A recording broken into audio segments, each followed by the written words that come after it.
Le plus grave est que ce gouvernement a menti aux Français dès le départ et continue surtout à mentir. Ce soir, je reçois une figure de l'opposition à la politique sanitaire du gouvernement. Médecin psychiatre de formation, elle a été élue députée de la 4e circonscription du Bas-Rhin en 2017 sous l'étiquette La République en marche. Elle a été exclue du parti en mai 2020 et est à présent non inscrite. Je demanderai à Martine Vonner le bilan qu'elle fait de ses 5 ans de mandat, dont 2 avec le Covid. Le droit en débat avec l'ECLJ sur RCF Alsace. Merci beaucoup Martine Vonner d'avoir accepté notre invitation. Bonsoir. Bonsoir. Alors, vous êtes issue de la société civile, du monde médical. Quel bilan faites-vous de cette expérience politique de 5 ans en tant que députée ? Passionnant, non traumatique, contrairement aux apparences, puisque souvent on me pose la question, mais si tu avais su que ça se passerait comme ça, est-ce que tu y serais allé ? Oui, parce qu'il était fondamental qu'on puisse faire vivre au sein de l'hémicycle une voix opposée à ce gouvernement, parce que malheureusement, depuis 5 ans, on est en autocratie, on n'est plus en démocratie réelle, et j'ai souffert peut-être du manque de débat possible au sein de l'hémicycle. En tout cas, un bilan positif, puisque j'ai le plaisir maintenant de présider un parti politique, et jamais je me serais dit ça il y a 5 ans. C'est une étape. Alors justement, vous êtes connu parce que vous êtes opposé à la politique du gouvernement dans la gestion de la Covid-19. Alors cette opposition concerne plusieurs aspects. Nous-mêmes, dans cette émission, le droit en débat sur RCF, on a reçu plusieurs avocats qui se sont surtout inquiétés des restrictions à la liberté, des atteintes aux libertés fondamentales, et aussi à l'état d'urgence permanent, puisqu'il y a plusieurs états d'urgence qui se sont succédés en France. Vous-même, aujourd'hui, après 2 ans, qu'est-ce qui est le plus grave dans toute cette crise Covid, d'après vous ? Le plus grave est que ce gouvernement a menti aux Français dès le départ et continue surtout à mentir. Le gouvernement a caché le fait qu'il y a des traitements. Moi, je leur ai donné un blanc-seing pendant 1 mois en me disant mais c'est peut-être en effet l'épidémie la plus grave de notre siècle. Et en fait, on s'est rendu compte très rapidement que, bien sûr, c'était les personnes vulnérables qui devaient être protégées, mais que pour les autres personnes, le Covid ne comportait pas de risque démesuré. Donc ce mensonge en disant qu'il n'y a pas de traitement, qu'il faut rester à la maison, avec toute cette stratégie, au fond, qui a été mise en place avec Big Pharma et les cabinets de consultants privés, et on le sait maintenant, puisque c'est McKinsey qui a accompagné la réflexion du gouvernement, on peut dire ils ont empêché les gens de se soigner. Donc il y a eu beaucoup trop de personnes qui malheureusement sont décédées faute de soins. Il y a d'autres personnes qui encore aujourd'hui n'accèdent plus aux soins parce que non vaccinées et ne souhaitant pas forcément faire des tests à outrance. Donc il y a véritablement un non-accompagnement de toutes ces personnes qui présentent pour certaines des maladies chroniques vers le soin. Donc ça, c'est extrêmement choquant, le fait qu'au XXIe siècle, l'État ne protège pas sa population. Parce qu'il n'y a pas que le vaccin. J'en profite pour redire que je n'ai jamais été contre les vaccins. Là, par contre, il semblerait, on sait que ce vaccin n'a toujours pas d'autorisation de mise sur le marché définitive. On est dans une autorisation temporaire d'urgence. Donc, on oblige, en tout cas, on fait pression. Il y a une pression sociale et une pression par les médias, la propagande des médias en permanence, qui oriente les personnes vers la vaccination, alors que c'est, au fond, une thérapie génique et qui n'est pas, aujourd'hui, on n'a pas suffisamment de recul par rapport aux effets secondaires. Alors justement, sur cette autorisation temporaire, il y a quand même l'Agence européenne du médicament, donc qui a donné son autorisation pour l'usage des vaccins dans l'Union européenne. Bon, en principe, c'est une autorité indépendante qui est chargée, qui a vérifié, qui a contrôlé les données que les laboratoires lui ont fournies, qui a priori fait une étude transparente. Alors, qu'est-ce qui vous convainc ? Parce que finalement, le fond du problème, c'est est-ce que cette autorité est réellement indépendante ? Est-ce qu'elle protège réellement les citoyens européens ? Est-ce qu'elle autorise la commercialisation d'un vaccin sûr et efficace ? Parce que finalement les juges, vous leur dites les vaccins ne sont pas bons, etc. Si une autorité comme l'autorité européenne du médicament autorise un vaccin, qu'est-ce qui vous fait croire que cette autorité s'est trompée ou... Je crois que, alors, vous la présentez comme une autorité indépendante. Nous aimerions qu'elle soit indépendante, mais il y a tellement, là aussi, de liens d'intérêt et de conflits d'intérêt avec l'industrie pharmaceutique que malheureusement, cette autorité ne l'est absolument pas indépendante. Il y a des administratifs, il y a une vraie carence de chercheurs et de médecins dignes de ce nom qui, en toute indépendance, peuvent juger des essais, par exemple, qui ont été faits. On le sait aujourd'hui, je travaille de très près avec une biostatisticienne, Christine Coton, qui a démontré que absolument rien n'a été respecté au moment des essais thérapeutiques, que ce soit Pfizer, Moderna ou les autres. Donc, c'est tout à fait scandaleux. Et on sait, on a vraiment toutes les raisons de penser que l'EMA, je veux dire, en tout cas, les décisions de cette agence sont dictées par des intérêts financiers majeurs, et l'objectif étant que tous les Européens puissent être vaccinés, non pas une fois, non pas deux fois, non pas trois fois, mais on sait très bien qu'il y a des stocks de vaccins qui sont prévus jusqu'à 7 injections par personne, alors qu'en plus, on sait, c'est totalement scandaleux, parce qu'on sait aujourd'hui que ce vaccin ne protège pas, n'empêche pas l'individu de faire le Covid et n'empêche pas la contamination interindividuelle. Alors pourquoi continuer à forcer cette vaccination? Donc je suis très choquée, que ce soit alors moi je remets en cause aussi le fonctionnement des institutions françaises, oui, mais je remets en cause le fonctionnement aujourd'hui de la Commission européenne. On sait aussi les liens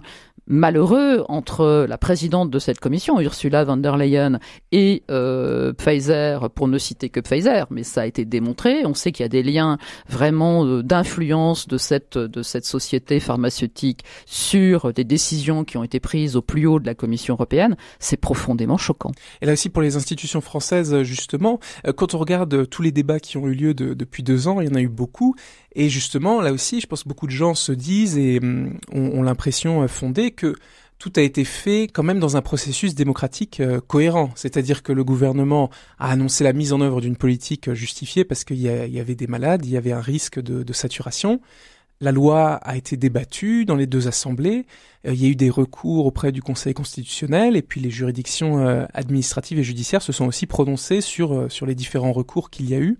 Là aussi, qu'est-ce qui vous convainc qu'il y a eu un vice dans le débat démocratique et qu'il y a quelque chose de scandaleux? Alors, très simple, plusieurs éléments.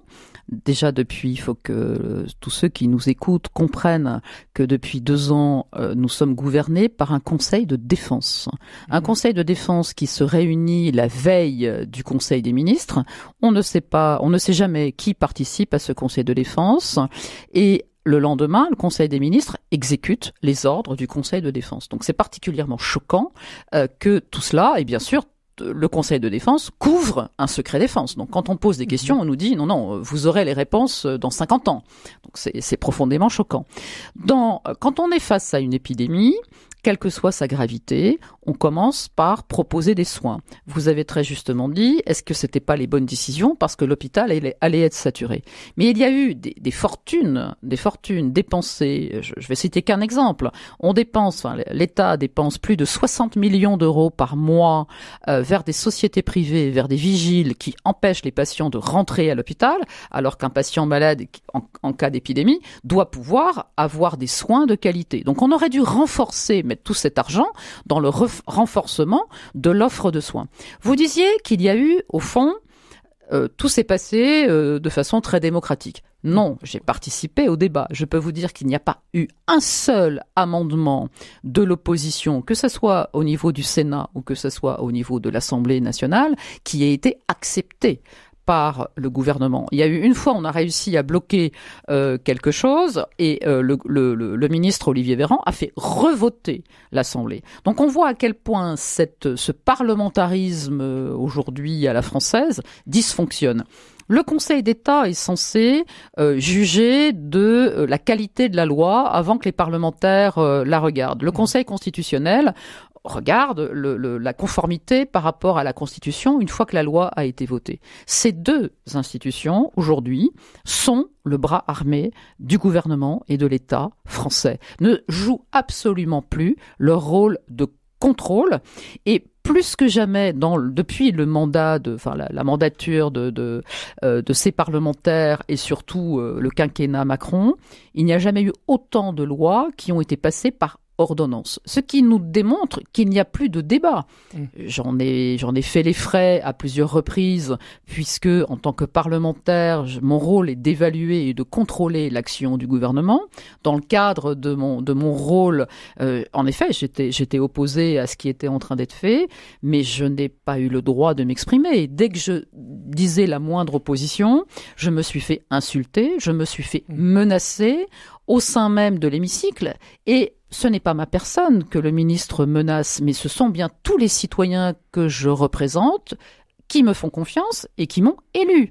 Donc c'est un dysfonctionnement majeur qui me fait dire qu'aujourd'hui on est vraiment en autocratie et que nous ne sommes plus en démocratie. Et quel regard portez-vous sur les commissions de contrôle un petit peu sénatoriales? Il y en a une qui a rendu son avis par rapport à la gestion globale de la crise, et il y en a une autre qui est saisie par rapport aux effets secondaires des vaccins. Est-ce que là aussi, c'est pas un élément qui vous redonne espoir de contrôle? Tout à fait. Alors ça, moi, je trouve ça tout à fait intéressant parce que les sénateurs, souvent, on se pose la question, mais à quoi sert le Sénat? Le Sénat est parfaitement utile parce que là, les différentes commissions, alors celle qui est en cours sur les effets secondaires, on peut regretter quand même que la pétition qui avait été, en tout cas, écrite par plus de 600 chercheurs, universitaires, médecins qui demandaient que les sénateurs regardent un petit peu les décès en France, toutes causes confondues, ça n'a pas été accepté. Ça a été balayé d'un revers de main.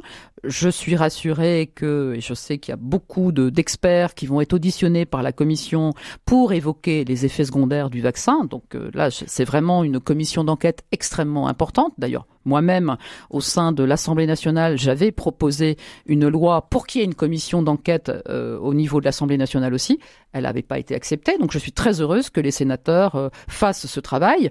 Et puis, bien sûr, il y a ce qu'on appelle le scandale McKinsey, puisqu'on sait qu'en regardant comment la crise a été gérée en France, et on se rend compte dans d'autres pays européens, voire jusqu'en Australie, ce sont les cabinets privés qui ont contractualisé avec le gouvernement, et ce sont eux qui ont en fait écrit complètement ce plan d'accompagnement et de prise en charge du Covid, ce qui est profondément scandaleux quand on sait la hauteur des sommes, des millions qui ont été dépensés, avec l'argent des impôts des Français.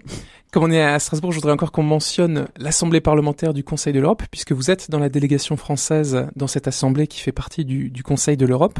Et il y a une résolution dont les auditeurs ont peut-être entendu parler, qui avait été beaucoup citée. Elle date de janvier 2021, donc elle a été votée par plusieurs délégations de tous les pays de l'Europe à propos donc de la vaccination contre la Covid-19, considérations éthiques, juridiques et pratiques.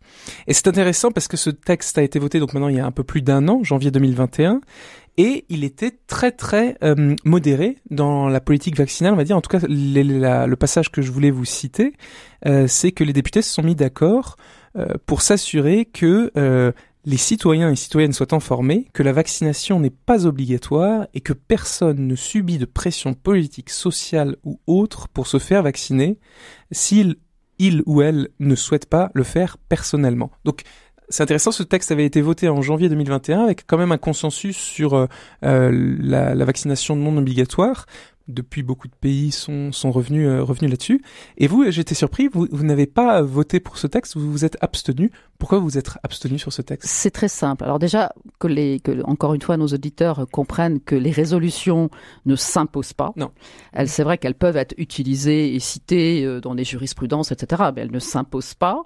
Par contre, pourquoi je me suis abstenu? En effet, l'article que vous avez cité était le seul convenable de cette résolution. C'est une collègue députée française qui avait porté cette résolution et malheureusement, dans le restant de la résolution, il était convenu de transformer les vaccins en biens publics et surtout qu'on n'oublie pas un seul humain sur cette planète en disant, en fait, on va vacciner tout le monde. Certes, ce n'est pas obligatoire, mais l'objectif à atteindre est quand même la vaccination mondiale, la vaccination globale, et notamment citant toujours les Africains, les faisant passer comme des sous-développés, en disant mais il va falloir aller les vacciner, même s'ils ne sont pas d'accord. Or, on sait très bien que le continent africain a été très très épargné par rapport à la Covid, notamment parce que beaucoup de pays utilisent en permanence l'hydroxychloroquine comme prévention du paludisme,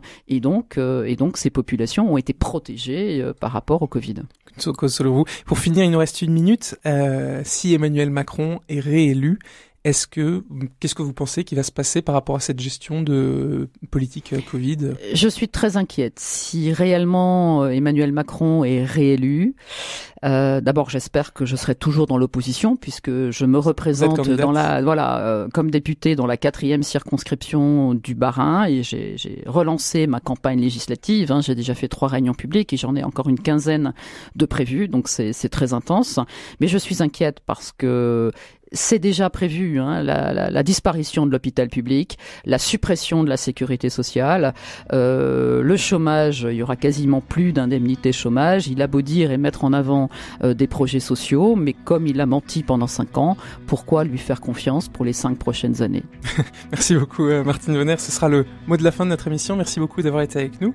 Je rappelle donc que vous êtes effectivement candidate à votre réélection pour la 4e circonscription du Bas-Rhin. Merci beaucoup d'avoir été avec nous. Très bonne soirée sur RCF Alsace et à la semaine prochaine.